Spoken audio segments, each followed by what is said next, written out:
for half one sunny Hannah all the latest update no session go be like in a share pneumonia so the in ye bintin on swingy dated yes already in feigning chimney and candy walk potting in the enchilmo. And I just say a year Supreme Court nominee na the president of the two council of state for any some bon shares a mofata or muyam catcher presidency or mofata. Sisi ni president of my parliament as a monveti or montimensium in enko a Supreme Court and no update or na sabi ne and almost decide tonight the ashes. Now send you name NPP for no adia mahama ye biano a your machiwade. Even crab boama or minor coswa a your machiwade.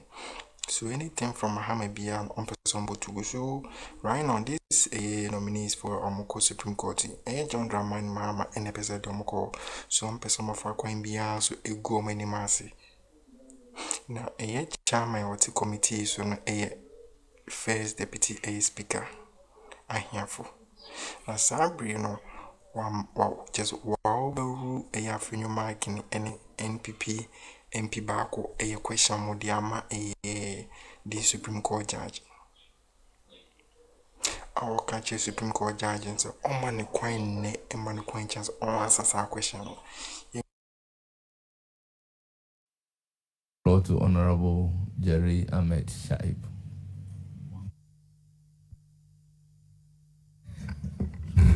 Thank you very much, Honorable Chair.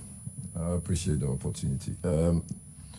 My Lord, congratulations and you're welcome. Honorable Chair, if I have your permission, I just want to refer to the Constitution, Article 1461. That states that a justice of the Superior Court or a chairman of the regional tribunal shall not be removed from office except for stated misbehavior or incompetence or on ground of inability to perform the functions of his office arising from infirmity of body or mind. My question is, what would constitute stated misbehavior for you? What are the acts or omissions? About 3 acts or omissions that for you would constitute stated misbehavior, and 3 acts or omissions not constitute stated misbehavior. Thank you. Mr. Chairman, if yes, my lord, we realize that there is a pending matter on that issue before the courts. So you are sitting in your capacity as a nominee being vetted. You are not sitting here in a capacity as a Supreme Court judge. So I am inclined to humbly overrule the question. Thank you, Mr. Chairman. Chairman, with respect, the nominee hasn't made a specific reference to a particular case for, the questioner hasn't made reference to a specific case. I believe that if I understood you right, you are more or less relying on a sub judice principle to rule the question out of order. I humbly submit that to the extent that the nominee is here to express views on the Constitution and public policy matters, you allow him to answer. If we now box ourselves into this situation, then I'm afraid we may not be doing justice to the responsibility imposed on us by the Constitution this morning. He has not referred to a particular matter.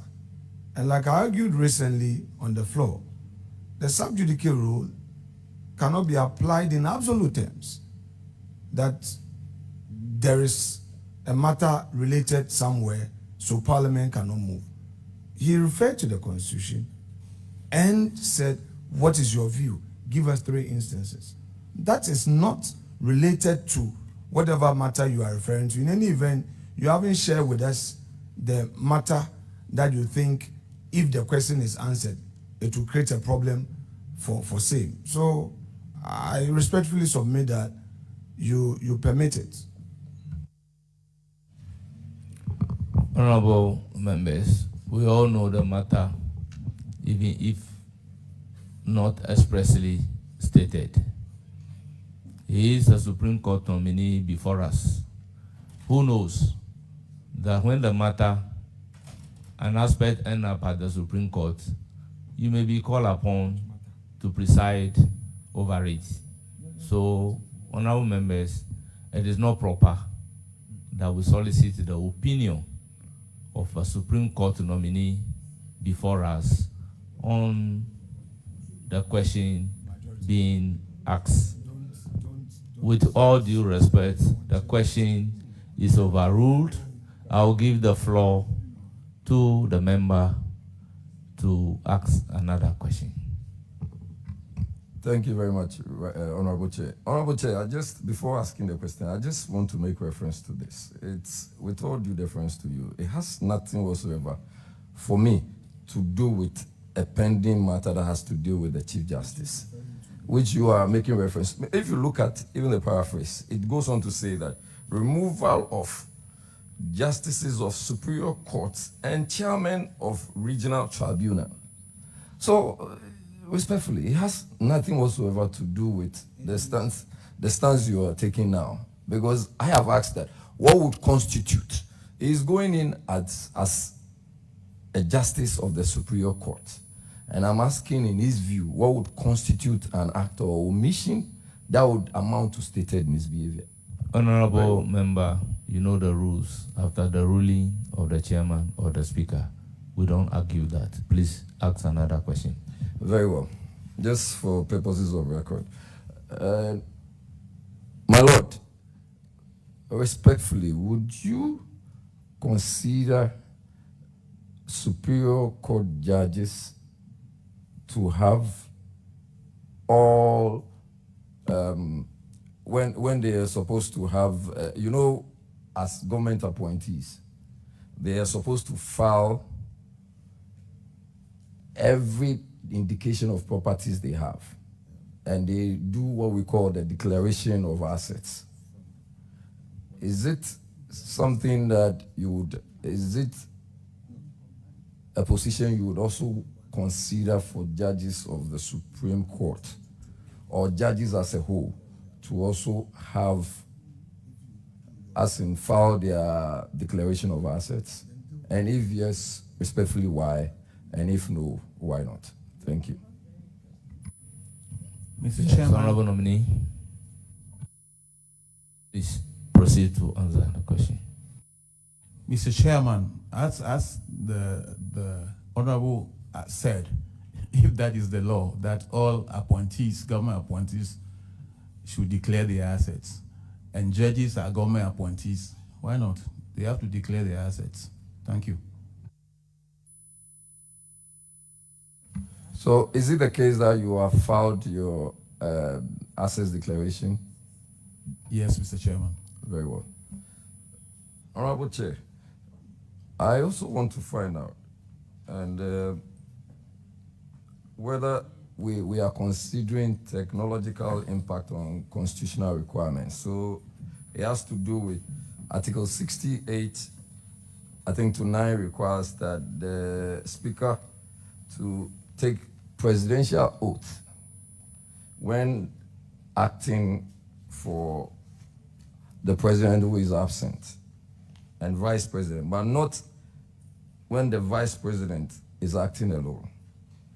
In an era of instant global communication, does this distinction remain constitutionally necessary? That should the absence from the Republic be redefined? So for instance, when the president is not in town, then we have the vice president. And when the vice president is also not in town, we have the speaker. And we are asking, so in this current technological terms, and what about when all the three of them are out? What would be your position against this technological advancement? So, Honorable Jerry Shai, what exactly is your question? My question is that in this technological advancement stage, when all three are out, the president, vice president, the speaker, what would be your position? Do we have the Chief Justice acting? Yes, Honorable Nominee. Thank you, Mr. Chairman. Even though I'm not very clear with the question, I would say that from my long experience on the bench and from my own wisdom, I scarcely give views and opinions on issues because the view or opinion I'll give carries so much weight. I'm a judge. Who knows this, whether tomorrow this same issue will come before me? And then I'm expected to go by what I said. Meanwhile, the facts may not be on all fours. So as much as possible, I don't give views and opinions on things, on topical issues like this. Thank you, sir. Thank you. Any My other Lord, question? Just a follow-up. My Lord, is it to say that when there are issues of general knowledge and you are being requested to make a statement on, you would... Remember, you are entitled to a follow-up question. And you have Yes, asked I'm the just trying to follow-up make, question. because... You have asked the follow-up question. Yes, Minority Leader. Chairman, I want to help to situate the question correctly. My Lord, the gravamen of his question was to the effect that there's clarity on, in the absence of the president, vice president acts. In the absence of the vice president, the speaker acts. And in fact, that has received judicial blessing where the speaker would even have to take the presidential oath. What he's asking is that in the absence of all these three, so for instance, recently, Mr. President was out of the jurisdiction on an ECOWAS assignment. Madam Vice President, Her Excellency, was on medical leave. Mr. Speaker was also on an official assignment outside of the jurisdiction where there was this constitutional lacuna. What he wants to know is whether in the situation like what I've mentioned, the Chief Justice would have to act or take the presidential oath as acting president. That's the point he wanted to put across. Mr. Chairman, this Chief Justice or acting Chief Justice or the head of the this is peculiar. Yeah. Like you rightly said, if the president is not there, the vice will take the oath. If he's not there, then the speaker, and then it goes down to the Chief Justice. But unfortunately, during that period, there wasn't a substantive Chief Justice, but we have an acting Chief Justice. I don't think the law says that the acting Chief Justice should take an oath. Thank you. So your answer will be different if there is a substantive Chief Justice. Yes, ma'am. And your view is that in that instance, the Chief Justice will have to take the presidential oath as acting president, correct? Yes. All right.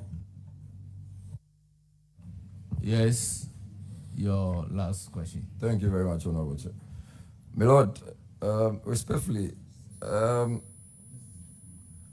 government recently has engaged in a deportation policy of foreigners who have been found to be illegally mining. And my question to you is that, does this violate Article 17 of the Equality Before the Law? And can citizenship status justify different legal treatment for identical criminal conduct? Mr. Chairman, crime is a crime. Crime doesn't know who commits it. Once you've committed a crime, you must go as to what the law says. So if the law says that a foreigner has committed a crime and after conviction and sentence, they are to be deported, why not? Thank you. Yes, a follow-up. But in these instances, the There's no conviction and sentencing. But the fact that they have been arrested for having conducted themselves in that manner, they are deported. Would you suggest some recommendations?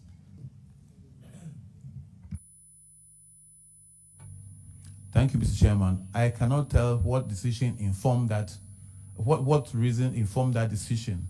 So I'm not in a position now to say why they were deported. I think it was an executive or decision, so I cannot say why. Thank you. Thank you very much, my lord. I wish you all the best. Thank you. I will proceed to give the floor to Honorable Mahama Ayariga, the lead. I was for the Ankasi Asuma. Niema ekoso eye committee vote so and I just say yabu bono. Na said the no when a year I hear for a committee chairman na inja dia Kenya na mano. Wa ben trimabo bio. Omo being funny propaganda and money be go no mini be animasi. This Afenyo Markin anything catch Deputy Attorney General say on sorry sa Akroma sa. This Afenyo Markin wakasa wansa no otam ne kro wasa munyi na so enko. Nyansa ba kwesi enim. Na the same person ene obi ko Supreme Court. Obi ko Supreme Court. Case ewo hono. Wo Supreme Court dada no. O pese nominee wa betina hono a wo ko Supreme Court no. Emma view of the case. Emma opinion of the case. Abrekwa wonim asem ni mu pa potin. Case at the Supreme Court no. Because if Gramboni unyanya document no ebinkan. Was the constitution ekasenti on the opinion of the case. Does it make sense? Abrekwa mo ankasa mo amunim se emrana se case or court yenka wasem. Was on the opinion. Na the opinion no ekobase need the court ebeka as final decision enye pa. You mention for contempt and as in anything like on I don't know person mo piase mo kugunus mo pa mano. Tivani say o NPP obisa question no. Unim se case in our court in the finance because we know the propaganda now here. Finance say unim se case in our court. And a chairman na dream about bill. True arguments is case in the court to inti go to another question. As a year coach, I was say lawyer Afenyo Markin. Saying like I was second the chairman as oh now we don't know. All science to say won't see. Now then a chairman you know. She's in our the near any blah blah blah blah. And when I have to speak, once the son no, the running be renew, the running be renew simple. Still insisted say, man no meaning answers our question. On person no meaning become as question I'm on person no meaning become once and back on person no meaning no crowd because oh the case is at court so I can't answer. On person no meaning be no crowd. So man no quite manning answer. The next question.